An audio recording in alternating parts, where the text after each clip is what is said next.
¿Qué harías si te dijera que el mejor jugador de la historia no estuvo en la NBA? Seguro pensarías que estoy loco o que soy un tremendo comediante. Pero dime la verdad, ¿nunca te has puesto a pensar cuántas personas con un talento generacional no logran llegar a la cima de su disciplina? ¿No has conocido a alguien que tan siquiera pudo haberse convertido en un profesional en su disciplina y no lo logró? Seguramente ya lo has hecho, ya sea cuando ves a grandes artistas urbanos o cuando conoces a alguien que es excepcional en lo que hace. Sin duda hay personas que desbordan talento, pero no están en el lugar indicado. Ahora te voy a hacer otra pregunta. ¿Sabes quién es él? Este señor es Kareem Abdul-Jabbar. Él es debatiblemente el segundo o tercer mejor jugador de la historia de la NBA. Jugó contra varios jugadores que son indiscutiblemente top 10 en la historia de la NBA. Algunos de ellos leyendas como Magic Johnson, Larry Bird, Wilt Chamberlain y muchos más jugadores generacionales. Aún así, ninguno de ellos se compara a un jugador que tú quizás ni conozcas, por lo menos según Kareem Abdul-Jabbar. Observa esto. I want one answer only. Who was the guy that brought chills up and down your spine when he came onto the floor? The greatest player you ever saw. Well, if I was limited to just one,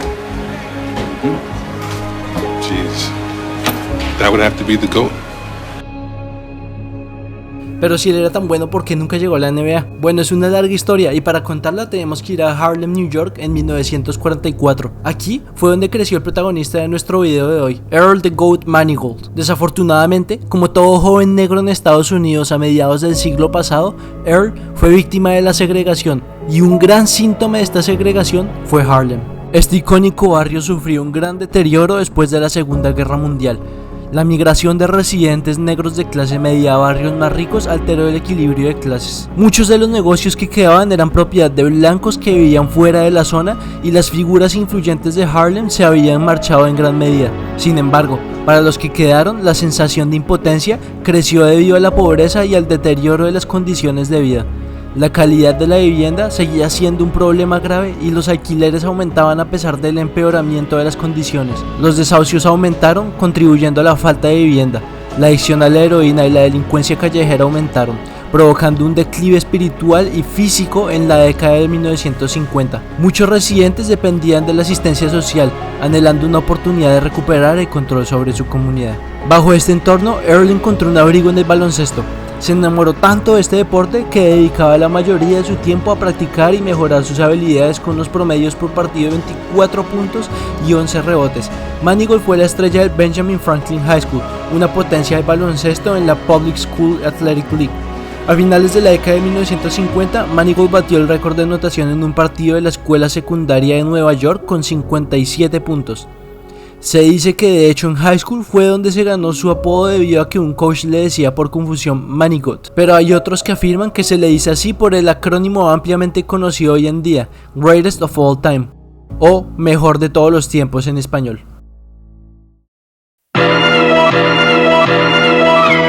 Mientras que ponía números de videojuegos en high school, Earl también era un jugador recurrente del mítico Rucker Park, donde solían ir jugadores de altísimo nivel como Kareem Abdul-Jabbar, Wilt Chamberlain, Earl Monroe y muchos más jugadores históricos. En este parque, The GOAT humillaba a todos sus rivales y hacía cosas que ninguno de los espectadores tan siquiera imaginaban que podían ver. Su capacidad de salto asombraba a los espectadores y según varios de ellos, Earl era capaz de coger un billete de la parte superior del tablero y dejar el cambio, a pesar de pedir poco más de 80 metros y de que la altura de la parte alta del tablero es de 3 metros 60 centímetros. Cuenta la leyenda que The GOAT tenía un salto vertical de 52 pulgadas, lo que sería 4 pulgadas más que las 48 de Michael Jordan, que es el récord de la NBA. Algunos decían haberle visto encestar un balón en el aro, cogerlo con la otra mano y volver a encestarlo antes de tocar de nuevo el suelo sin agarrarse del aro. Una vez clavó un balón hacia atrás 36 veces seguidas para ganar una apuesta de $60. De hecho, de esta manera y con otro tipo de apuestas es que Earl se ganaba la vida. Además, para demostrar que los mates no eran su única habilidad, practicaba cientos de tiros al día, lo que le convertía también en un experto lanzador de larga distancia. Lastimosamente, mientras estudiaba en el instituto, la vida de Manigault dio un giro fatal cuando empezó a relacionarse con grupos que acabarían provocando su expulsión. Empezó a consumir drogas y a faltar a las clases. Él era la estrella de su equipo y parecía destinado a triunfar en la NBA, pero pronto Manigault fue expulsado de la escuela por fumar marihuana, acusación que él negó. De allí pasó al Laurinburg Institute, una escuela preparatoria de Carolina del Norte, donde fue el mejor en la cancha de baloncesto con una media de 31 puntos y 13 rebotes por partido, pero apenas obtuvo el título de bachillerato tras quedar penúltimo de su clase académicamente. Manigault siguió forjando su reputación en los patios de Harlem y llamó la atención por sus mates y su destreza defensiva, y a pesar de traer reclutadores universitarios después del instituto, sus dudas académicas le llevaron a renunciar a ofertas destacadas, optando por la Universidad John C. Smith. Sin embargo, el tiro le salió por la culata. Manigault siguió teniendo problemas académicos, discutió con su entrenador, no pudo adaptar su estilo de juego divertido y disruptivo al estructurado juego universitario, y esto lo llevó a abandonar prematuramente la universidad. De vuelta a New York, después de abandonar su carrera universitaria, Manigault entró en una espiral de adicción a la heroína, sumiéndose en la ruina económica y recurriendo al robo para mantener su destructivo hábito, a pesar de recibir drogas gratis de unos traficantes locales debido al respeto que le tenían a su fama en el mítico Rocker Park y en el baloncesto en general. Su adicción destrozó sus habilidades deportivas y su cuerpo por completo, algo que pudo notar el público general al ver su rendimiento durante el torneo Rocker de 1965. En 1968, Manigault ya había dejado de frecuentar los parques donde había forjado su reputación, sumergiéndose profundamente en el mundo de las drogas. Aunque se involucró en un programa local de rehabilitación durante el verano de ese año, seguía sufriendo su adicción. Su situación empeoró en 1969 cuando fue arrestado por posesión de drogas, lo que le resultó una sentencia de 16 meses en la prisión de Green Haven en Stormville, Nueva York. Al año siguiente, con apenas 25 años, recibió una oportunidad de prueba con los Utah Stars de la American Basketball Association, otorgada por el propietario del equipo, Bill Daniels. Sin embargo, no pudo asegurar un lugar en el equipo porque debido a las drogas tenía el cuerpo y el nivel de una persona de mediana edad.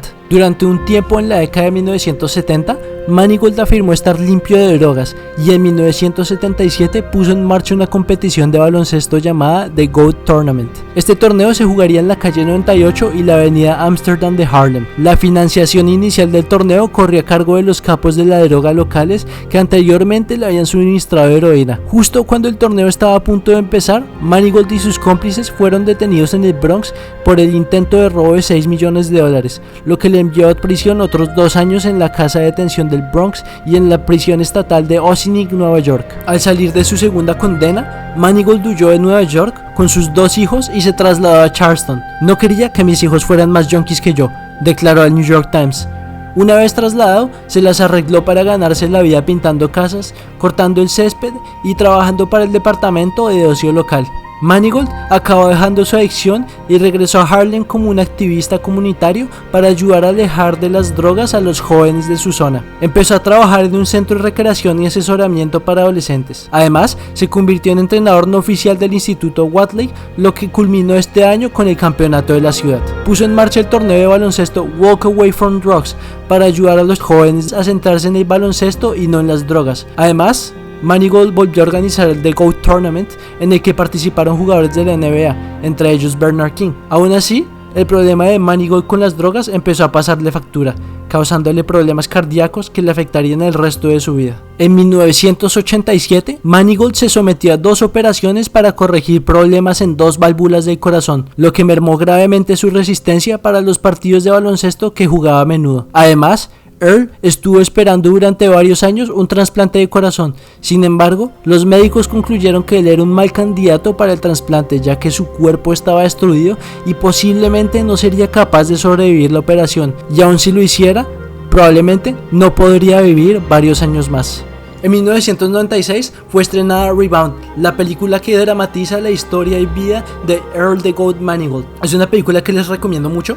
Está muy bien coreografiada, está muy bien actuada, además deja un mensaje muy concreto en contra de las drogas y pues es un mensaje que me gusta mucho. En los 90 las cosas empeoraron.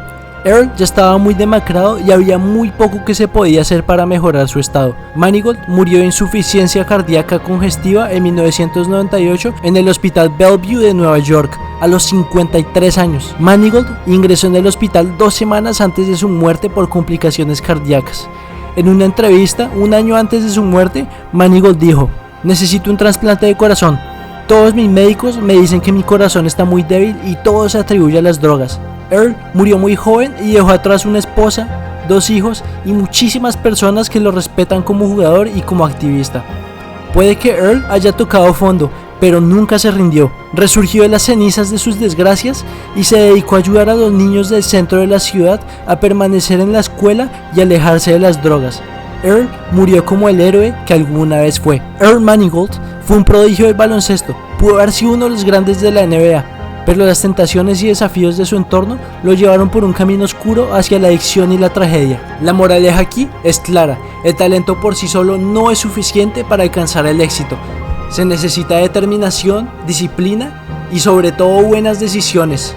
La influencia negativa de las drogas y las malas compañías pueden arruinar incluso el potencial más brillante. Un amigo que te ofrece drogas no es un amigo verdadero. Nunca es tarde para corregir el rumbo.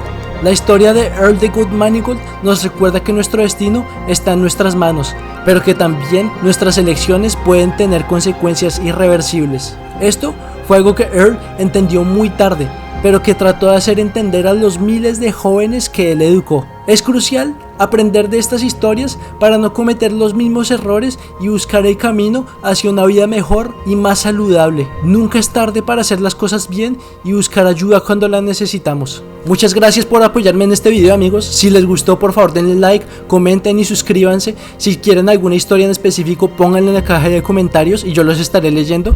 Y bueno, espero que todos aprendamos de este tipo de historias. Yo creo que esta es una de las ideas de este canal: entretener, pero también aprender de todas esas vidas. Y bueno, muchísimas gracias por apoyar. Hola amigos, espero que les haya gustado el video. Dejen su like y comenten que el video les gustará. Si quieres ver más videos de deportes y freestyle, por favor suscríbete, dale click a la campanita.